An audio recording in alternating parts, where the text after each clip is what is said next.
So, hinihintay ko yung alaga ko na magising. Nag-start ako ngayon ng alas 6. Tapos magising itong alaga ko alas 9 na. So, dito ako nakaupo sa labas ng kwarto niya. Dito sa second floor ng bahay nila.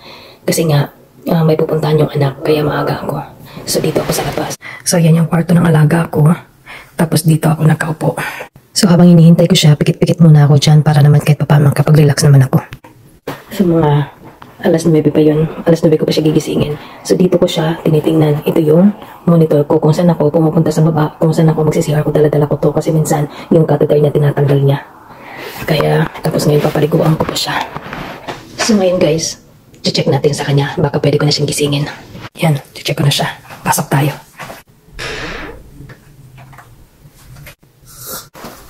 So, ayan. Tulog pa talaga. Meron pang mga 30 minutes. Tara guys, gisingin na natin. So, pababa muna ako. Ihanda ko na yung drinks niya para pag gising ko sa kanya, maiinumin siya. Ito na.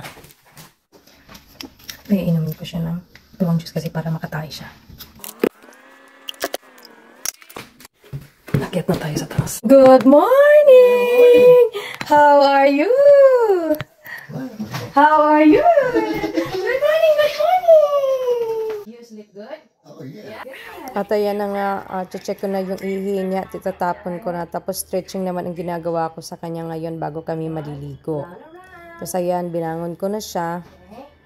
Tapos sinanda ko na yung ang pagpaligo niya. Ay, naliligo na kami. Ay, tapos patapos na rin, pababa na kami ng elevator. At nag-request siya sa akin na fried egg daw ang kakainin niya.